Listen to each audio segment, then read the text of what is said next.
Hey, well, Broken World Entertainment. And as you know, the writer's strike is currently happening and it's affecting production on tons of things. Except one thing. What's that thing? Well, Oh, Owl's beard. Enough with the quail sauce. Give me the meat and give it to me raw. alright, if you want it raw, I'll give it to you raw. Rings of Power. That's right, the gift that keeps on giving. Rings of Power to finish filming season 2 amid writer strike without showrunners on set. What could possibly go wrong? So, Rings of Power is the latest marquee TV series to move forward with production amid the ongoing WGA strike.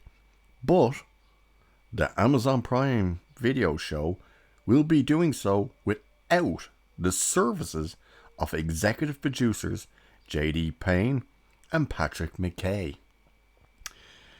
The sweeping fantasy series has 19 days left of filming remaining. Sources confirm to Variety, but per WGA strike rules, Payne and McKay and other writer-producers are barred from participating in any writing-based duties during production while the strike continues, including making creative decisions on set. So, it's a rudderless ship. Fantastic. Instead, the show's non-writing executive producers, like Lindsay Weber, who is the disciple of Jar Jar Abrams, directors Charlotte Brandstorm, Sana Hamry, and Louise Hopper, and crew are overseeing production on the UK-based shoot. $1 billion of a show, and they're going, let's just finish it without the showrunners or writers.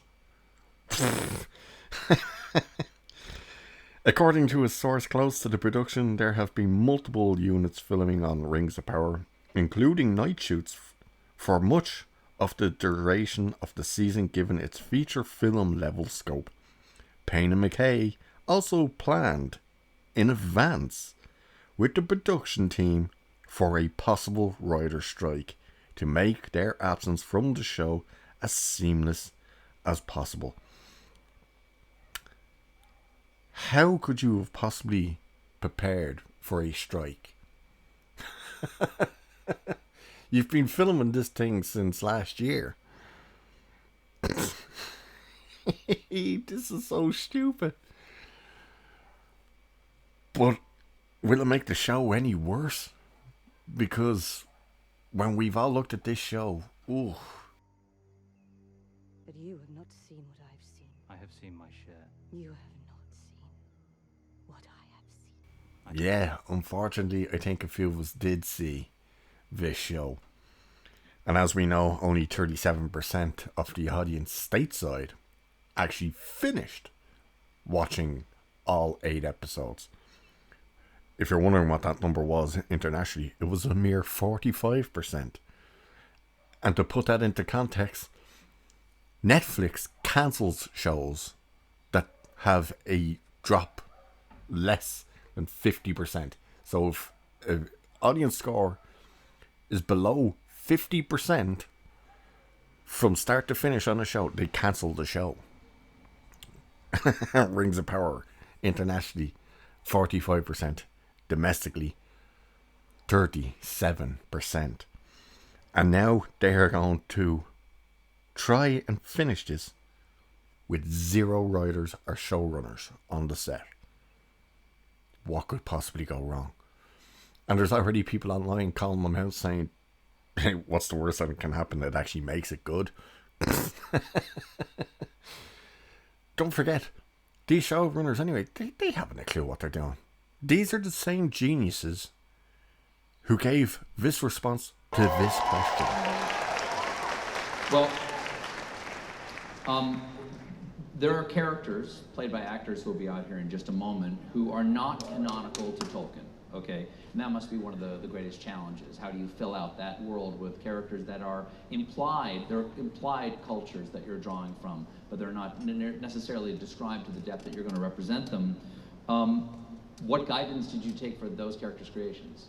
Well, so we had the privilege of working with Tolkien scholars like Tom Shippey and amazing like linguists, and also had lore masters that were part of our writers' room that would always be there to help us make sure we were really honoring both the letter and the spirit of Legendarium. But Tolkien gave us all these amazing clues about cultures in the Second Age.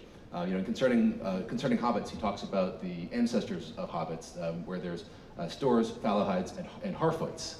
And he gives us just a couple tantalizing paragraphs about Harfoots. But then you take those clues in there and you say, okay, cool, what kind of society would, he talks about their wandering days. So you say, okay, imagine these sort of migratory, wandering, hobbits. What would they be like? How are they similar to hobbits in the Third Age? How are they really different? So piecing those clues together, and then also doing what Tolkien himself did, which would be go back to our world and look at the heroic sagas and myths and stories, and draw inspiration from them to sort of help bring a verisimilitude to the characters he was creating. So we, one, always back to Tolkien, and two, when Tolkien was silent, we tried to invent in as Tolkienian a way as possible. Go back to the book, go back to the book, go back to the book. Go back to the book, go back to the book, go back to the book. Which book were you going back to? Sure as hell wasn't anything Tolkien wrote. Oh my god, what is it, Penthouse Farm or something? This is ridiculous. And by the way, don't think that it's finishing filming soon means it's coming out at the end of this year. It still won't come out until next year. And depending what other shows come throughout next year, it may very well end up getting pushed to the likes of September, October of 2024. Not to mention, by the time this strike ends, which let's hope isn't for a hell of a long time because they're useless anyway, these are the same people who wrote fantastic dialogue like this. Do you know why a ship floats and a stone cannot? Because the stone sees only downward. The darkness of the water is vast and irresistible. The ship feels the darkness as well, striving moment by moment to master her and pull her under. But the ship has a secret. For unlike the stone, her gaze is not downward but up, fixed upon the light that guides her. Yes, with dialogue like that, stay on strike for the love of Christ.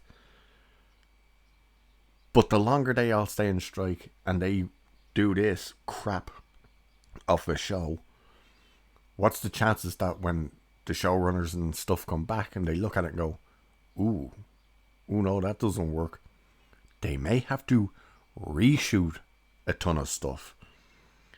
Because as we said, what could possibly go wrong with making a show with no showrunners, no writers? This is as good as when you hear, oh, that movie that happened, yeah, they had no script for the majority of it. Like Men in Black 3. I remember Josh Brolin trying to take the piss out of Jonah Hex by going, I'm going to do a real movie now, and it's got a script. And then we find out that it filmed for a month with no script. That movie's garbage. So, what will be the consequences of this for Rings of Power? Well, it can't make it any worse, can it? It sure as hell's not going to make it any better. But will there be more delays because will they have to go to reshoots? Because they filmed and worked on a project without key people there. You know, when a line gets delivered, that the writer doesn't go, ooh, no, hang on, that's not the way I wrote it, or I think we could change that. That's not going to happen now. Prepare yourselves for yet another disaster with this next season. And please, writers, stay on strike. And with that, I'll leave it there for this one, because this is the gift that just keeps on giving. Rings of Power, my good God. Every time they open their mouth with this show, it just gets worse and worse. Oh, with that, cheers. Catch you in the next one.